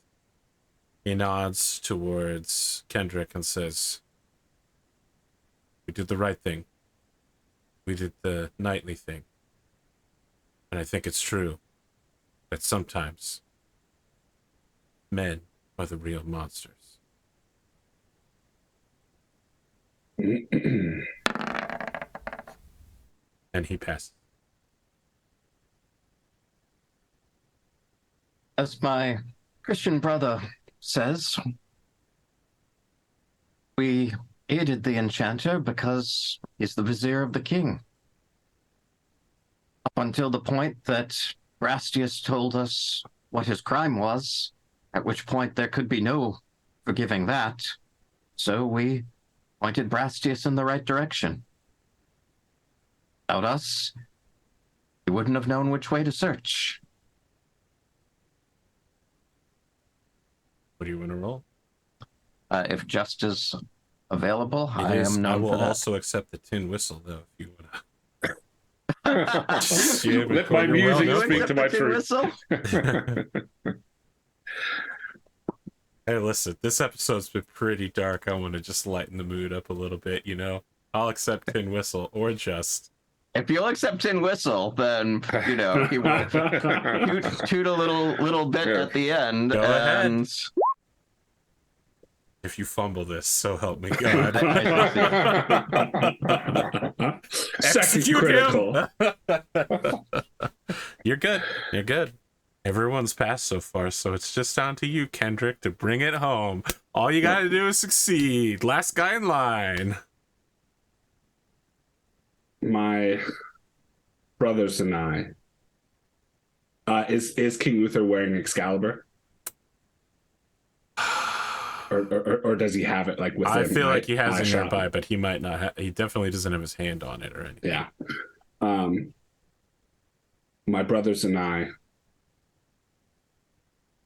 went with Merlin to recover your sword, my king. One of our number died on that quest. When he asked us for help again,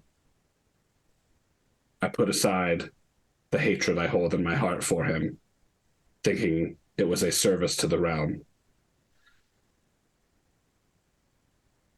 But when Brastius told us of his crime, I did not hesitate to point his pursuers onto his trail.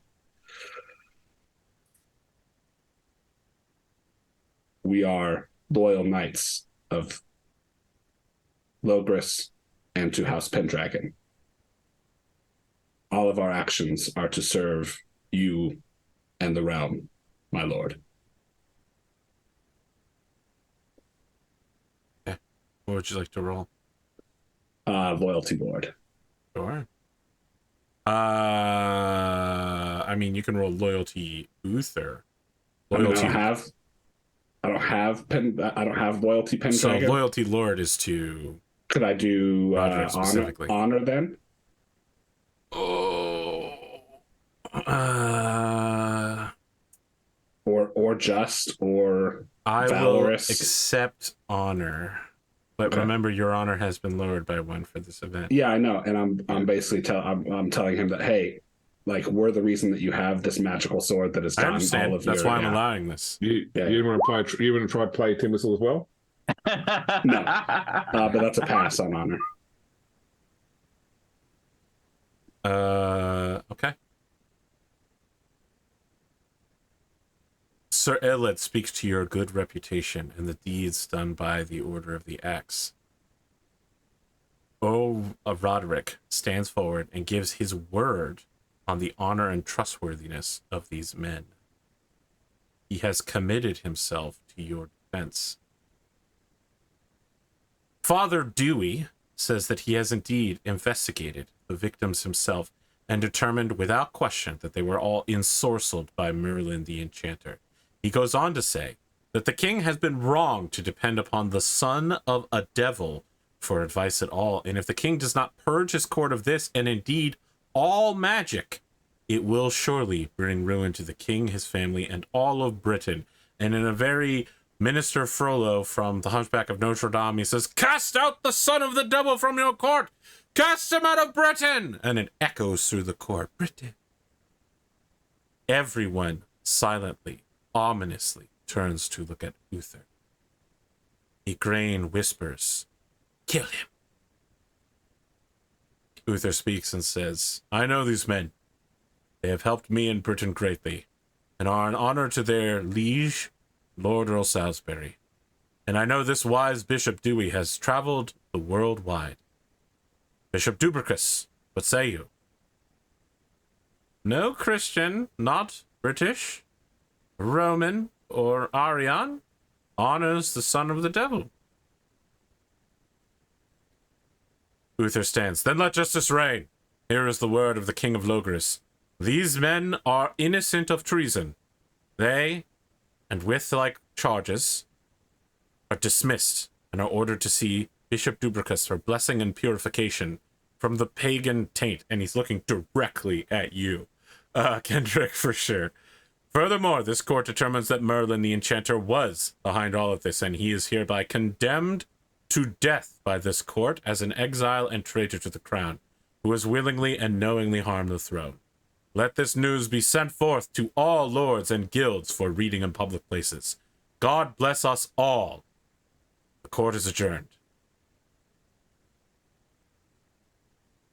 On the good side, you guys get 50 glory for attending your treason trial.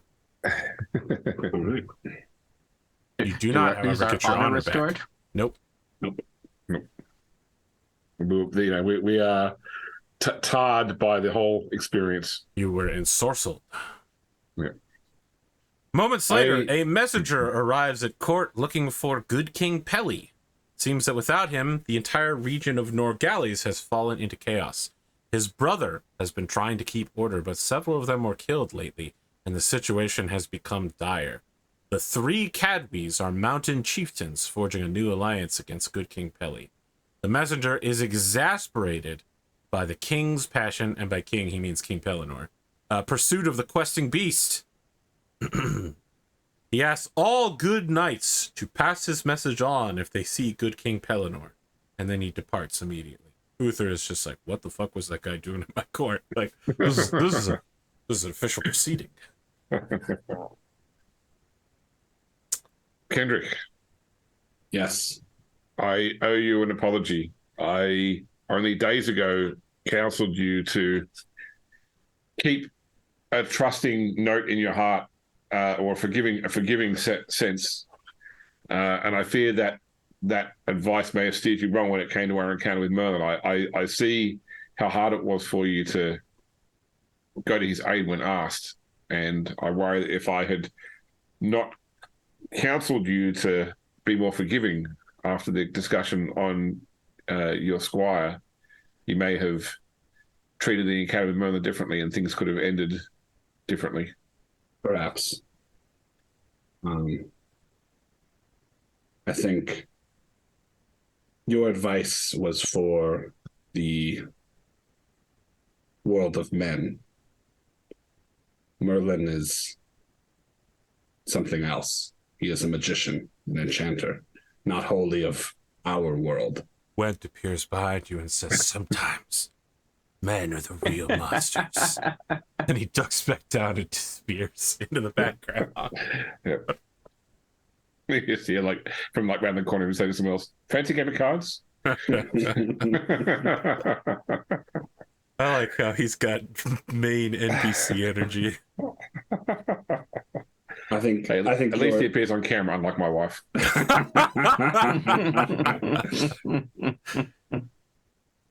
I think your advice was still given in good faith, Gwgan, and I shall not discount it.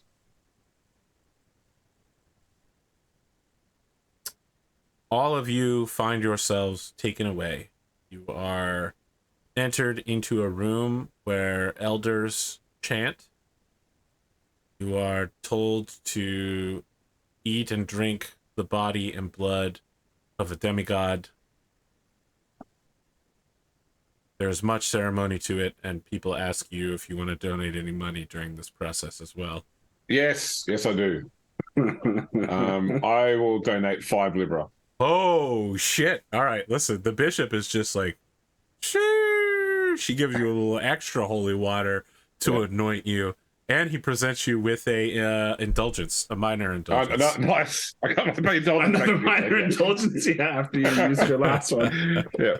So plenty of indulgence, yes? Yeah. Add that to my shit again. No major sins for you, but I love it. It's so great. So essentially, this is you are forced to undergo Christian rituals. Forced to undergo a baptism. No, they don't force you to undergo a baptism, but they do force you to undergo the transfiguration. Yeah.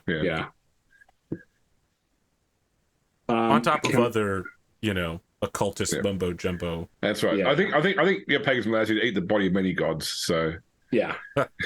I don't know that Kendric is a convert. I think he's still going to be a pagan in his heart. I don't think they're not forcing you to convert. I want to be really clear here. Okay. Yeah, what they're doing is they're cleansing you of the taint of the Christian devil. You just got a free glass of wine and a rice wafer.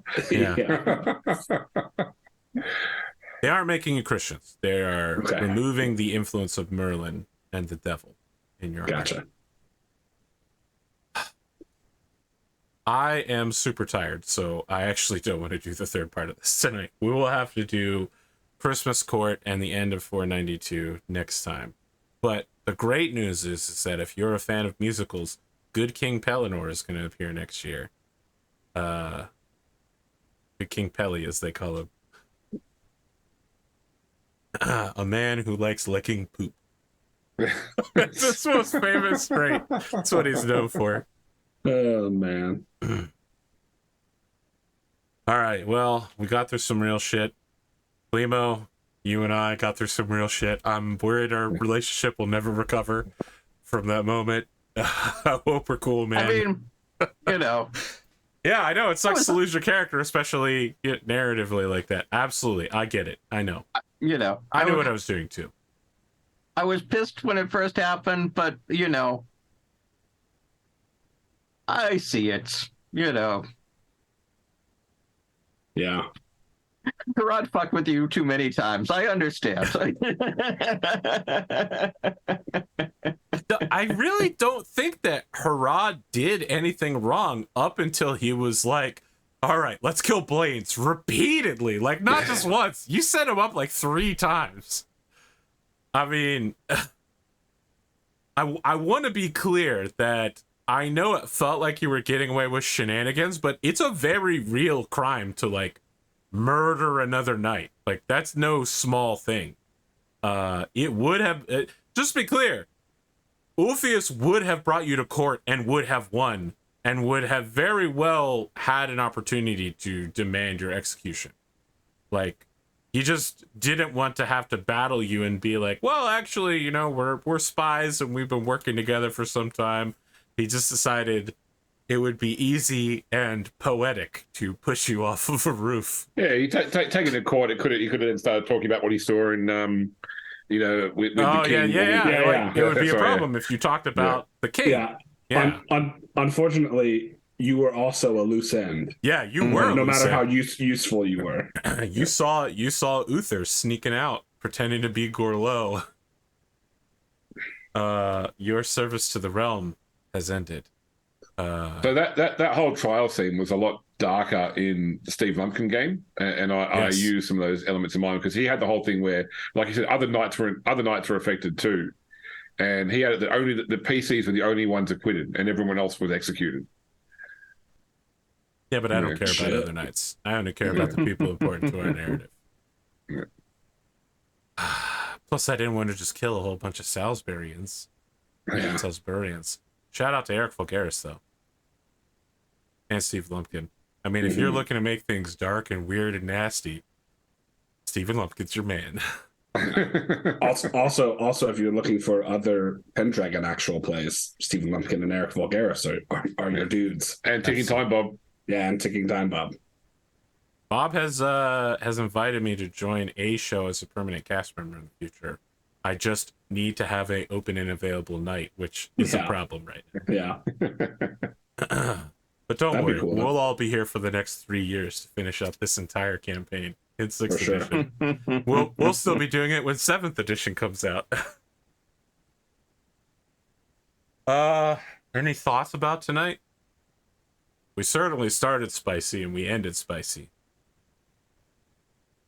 Yeah, it was boy, that first 20 minutes was pretty intense. You know, I really did think about, should I push Ulfius off the Oh my god! Listen, if you had done it first, I would have lost my fucking mind. I would have just been like, "No, that's what he was doing."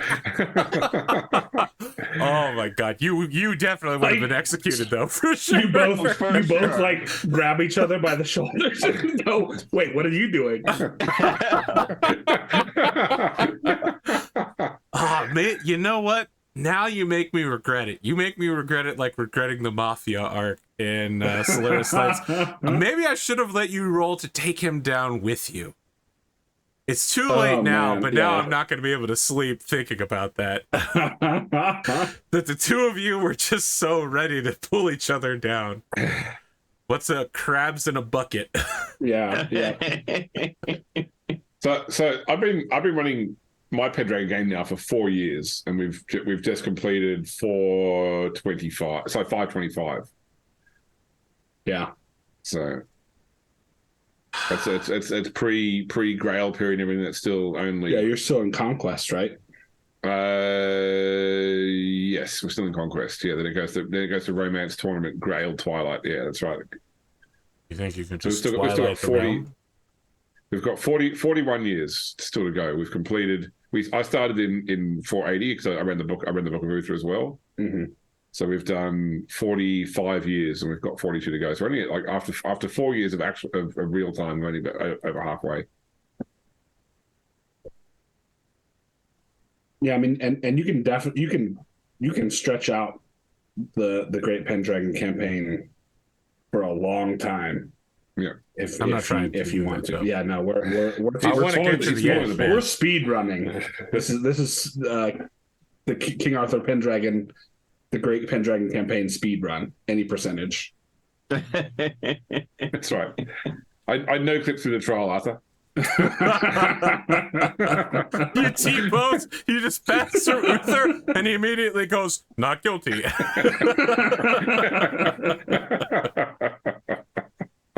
Oh man. How old is Herawd's kid? I just want to make sure I'm not going to be waiting forever for this young man. Durrani is 4. Oh, Gwendolyn, boy. the oldest daughter, is 6. Everybody be dying. This has been a particularly lethal campaign for player characters. I'll say that. Yeah, we've had two deaths in the first Or 5. Sorry, the twins are 5, and the twin girls are 5, and Durrani is 4, and Head is 3. Yeah, look, my first character death in my campaign was by old age. But then, like, the character that took over with died in the first combat in their first game. So Perfect. Well, Glimo, we want to do an outro for you. I think I've said my piece. You know, All like right.